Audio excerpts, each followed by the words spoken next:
Tak nachádzame sa na podujatí 2. mája Heart of Slovakia, krásnou angličtinou povedané. A sú to orientačné amatérske preteky a je tu toľkoto ľudí.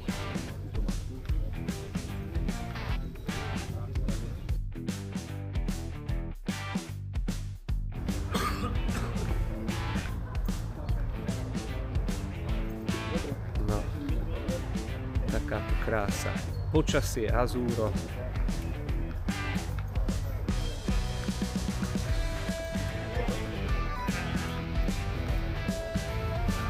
No, ideme v skupine s dámou, s Emkou, takže ja, Erik a Ema ideme tvoriť súťažnú partiu.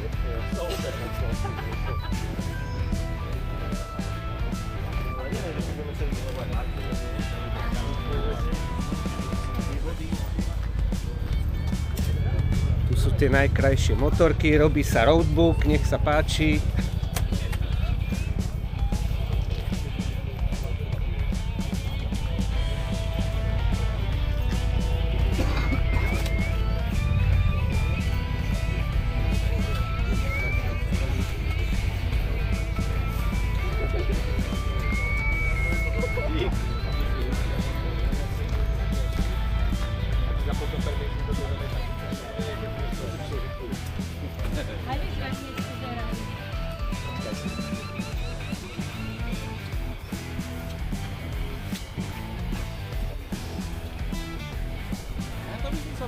Tu sa blížime k hlavnému organizátorovi, ktorého pozdravíme aspoň po ceste.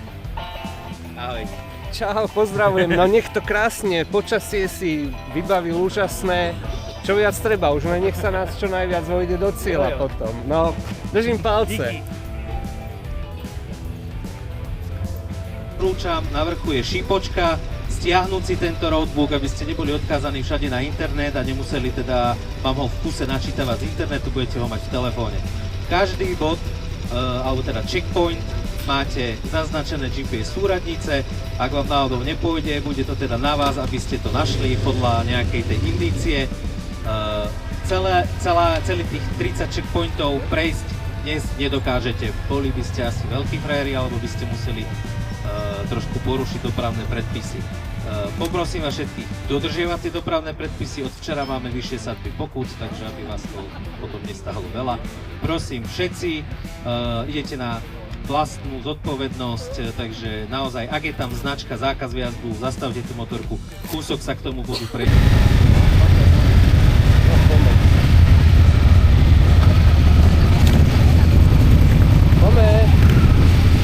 Ja vlastne tam ani to...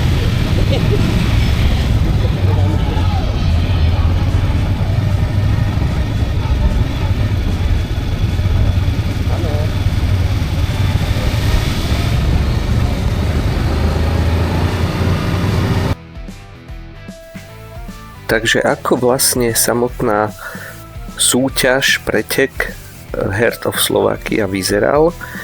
My v Banskej Bystrici, kde bol štart, ktorý ste pred chvíľou videli, sme sa vlastne zhromaždili a dostali sme tam každý QR kód so svojím štartovným číslom a z toho QR kódu sme si natiahli roadbook. Roadbook obsahoval, myslím si, že 30 checkpointov, bolo ich proste strašne veľa. No a pointa bola taká, že nie je možné pri normálnom fungovaní všetkých 30 checkpointov obehnúť, takže vlastne na začiatku bolo treba sa rozhodnúť, ktoré checkpointy človek navštíví a ktoré nie. Bolo to v rámci celého Banskobystrického kraja. Veľa checkpointov bolo hneď na začiatku v okolí Banskej Bystrice. No a my keďže sme nechceli jazdiť v nejakej veľkej skupine, tak sme predpokladali, že mnohí pôjdu práve od čísla 1 a budú brať tie checkpointy v takom poradí, ako sú očíslované. My sme sa ale rozhodli, že pôjdeme najprv na checkpoint číslo 15, čo bolo teda vlastne odpočívadlo hore na Šturci, čiže dole z mesta, z Bystrice, z námestia pred hotelom Lux sme sa vybrali na Šturec, vybehli sme hore na Šturec, tam sme zistili teda odpoveď na otázku, lebo teda na tom bolo postavené to hľadanie tých checkpointov, nie len to, že tam dôjdete, ale museli ste na tom checkpointe zistiť aj odpoveď na otázku, ktorá bola v tom roadbooku položená a vlastne takýmto spôsobom plniť úlohy. Bolo to naozaj veľmi dobre vymyslené.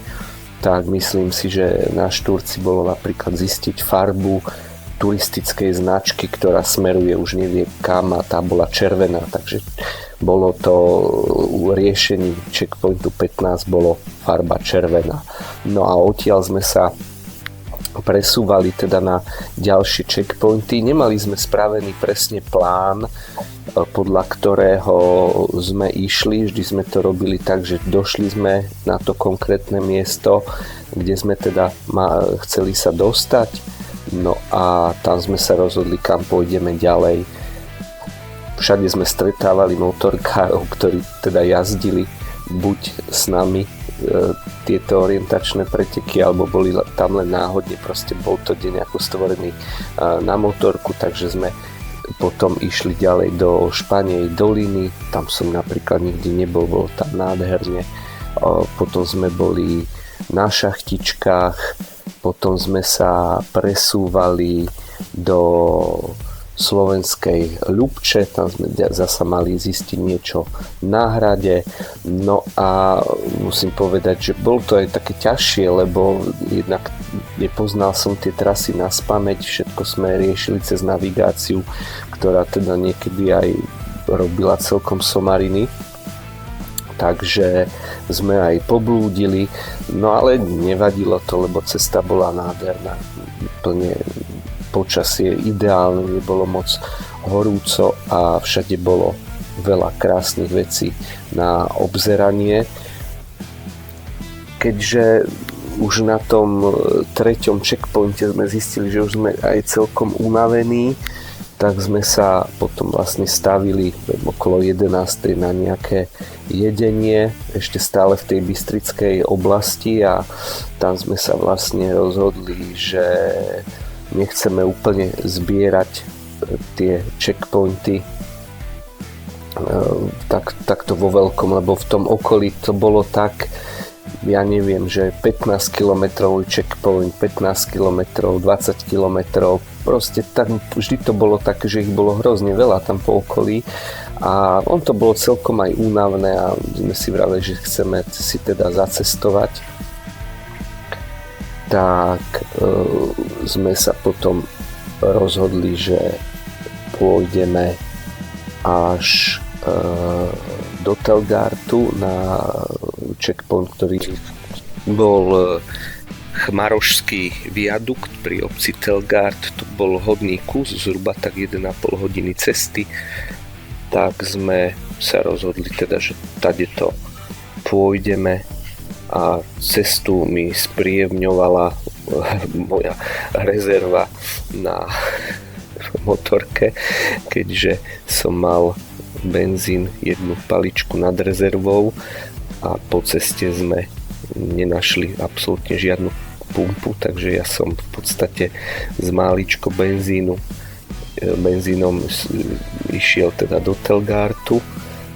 Tam sme prišli, ja už bol sústredený len na to, že čo budeme robiť, keď mi ten benzín dôjde, ale tak mám krásnu skúsenosť, že tá jedna palička nad rezervou mi vydržala hrozne dlho, tak nakoniec to všetko sme zvládli bez problémov a z Telgartu sme sa rozhodli, že už budeme sa vrácať iba na Novú Baňu, lebo to bolo zasa 1,5 až 2 hodiny cesty naspäť do Bystrice a potom na Novú Baňu.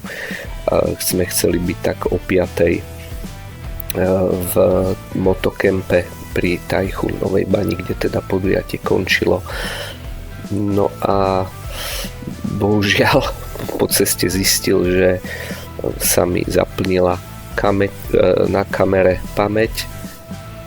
No a teda vlastne som polovicu trasy nenatáčal, predsa len ešte som len taký začiatočník pri práci s touto kamerkou a nemal som predstavu, že akým spôsobom sa rýchlo zaplní pamäť, tak teraz už viem, že je to zhruba na nejakú hodinu 20 minút a ja som to zabudol pustené, takže mám kopu záberov, ktoré sledujú cestu a nič až tak úplne zaujímavé na nich nie je a zábery, ktoré naozaj boli veľmi pekné, tak na tie už voláko nezostalo miesto na kamere. No v každom prípade sme šťastlivo docestovali do cieľa na Novej Bani v motokempe pri Tajchu Novobanskom. To bolo veľmi pekné miesto, no a tam sme sa ešte zúčastnili takého súťažného kvízu a úspešne zakončili Heart of Slovakia Rally rok 2026. Tešíme sa už teraz na budúce. Čaute.